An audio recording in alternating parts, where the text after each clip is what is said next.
భక్తి సమాచారం. వాట్సాప్ ఛానల్లో జాయిన్ అవ్వండి. అన్ని విశేషాలు ఎప్పటికప్పుడు తెలుసుకోండి.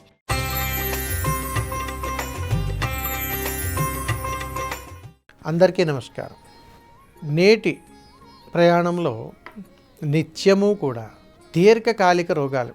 గురువుగారు, రోగాలు వచ్చేస్తున్నాయి, మందులు వాడితే తగ్గిపోద్ది కదా, ఈ మాత్రం దానికి ఇవన్నీ అవసరమా? గుర్తుపెట్టుకోండి, దైవ బలం లేనిదే ఈ దేహానికి బలం ఉండదు. తద్వారా ఆత్మబలం బలపడుతుంది. కాబట్టి ధర్మాన్ని గౌరవించాలి, సనాతన ధర్మాన్ని ఆచరణ చెయ్యాలి. దీంట్లో ముఖ్యముగా చాలా చోట్ల, చాలా గృహాల్లో దీర్ఘకాలిక రోగాలు మనల్ని ఎప్పుడు వెంటాడుతూనే ఉంటాయి. ఇలాంటి వాటికి కొన్ని చోట్ల మన పూర్వకాలంలో గ్రామ దేవతల అనుగ్రహం తప్పనిసరిగా ఉండేది. అందులో ఎల్లమ్మ, రెండవది పుట్టమ్మ. ఈ ఇద్దరు గ్రామ దేవతల ద్వారా చాలా దీర్ఘకాలికమైనటువంటి రోగాల నుండి బయటపడినటువంటి సందర్భాలు కూడా చాలా ఉన్నాయి. మీకు చాలా విచిత్రంగా అనిపించవచ్చు. దేనికి అంతు చిక్కని రోగాలు కూడా ఈ గ్రామ దేవతల యొక్క దర్శనం తర్వాత ఆ రోగాల నుంచి బయటపడ్డ సందర్భాలు కూడా చాలా ఉంటాయి.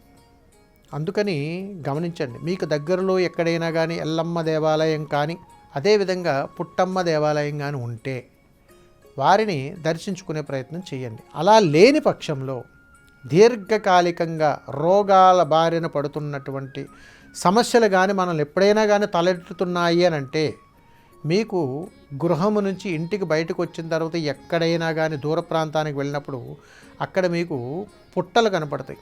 ఆ పుట్టలు కనపడినప్పుడు అక్కడ ఉన్నటువంటి పుట్ట మన్నును ఇంటికి తీసుకుని వచ్చి దానిని ఒక ఎర్రగుడ్డలో కట్టి దానిని పూజా గదిలో ఉంచవచ్చు. నిస్సంకోచంగా ఉంచవచ్చు, ఎలాంటి ఇబ్బందులు కలగవు. అలా ఉంచిన తర్వాత ఆ మట్టిని పుట్టమ్మ దేవతగా నమస్కారం చేసుకొని, భక్తి శ్రద్ధలతో నమస్కారం చేసుకొని, మీకు నచ్చిన విధముగా దీపారాధన చేసి 3 రోజుల అనంతరము ఆ మట్టిని తీసుకొని కాస్త నదీ పరివాహ ప్రాంతంలో ఎక్కడైనా నదీ జలం కానీ మన ఇంట్లో ఉంటే ఆ నదీ జలంలో ఈ యొక్క మట్టిని కలుపుకొని దానిని దేహానికి పూసుకోవడం అలవాటు చేసుకోండి. అంటే పుట్టమన్నుతోటి మన దేహానికి ఇలాగా దేహానికి పూసుకొని ఉన్నప్పుడు మనకు తెలియనటువంటి కొన్ని రుగ్మతల నుంచి బయటపడుతూ ఉంటాం. తద్వారా కూడా భగవంతుని యొక్క, అమ్మవారి యొక్క అనుగ్రహం మన మీద ఎప్పుడు ఉంటుంది. అందుకని మీరు గమనించండి, పూర్వకాలంలో ఎప్పుడైనా దీర్ఘకాలిక రోగాలు, చర్మ రోగాలు, తగ్గనటువంటి రోగాలు వస్తే పెద్దలందరూ కూడా అక్కడికి వెళ్ళి కాస్త పుట్టమన్నను తీసుకొచ్చి ఇట్లా నలిపేసేసి కొన్ని నీళ్ళలు కలిపి ఒంటికి పూసేసేవారు రాత్రిపూట. ఉదయం వచ్చేటప్పటికి తగ్గిపోతుండేవి.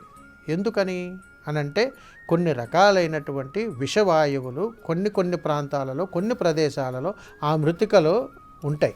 ఇవి ఎప్పటికీ తగ్గినటువంటి రోగాల నుంచి బయటపడటం కోసం వీటిని కొన్ని పూర్వకాలంలో వాడేవారు. ఇవి సనాతన ధర్మంలో ఒక విధానంగా మనకి చెప్పబడింది.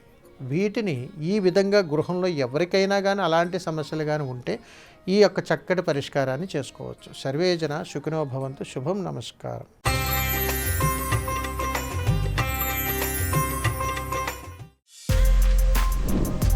For more videos like this, subscribe Big TV channel.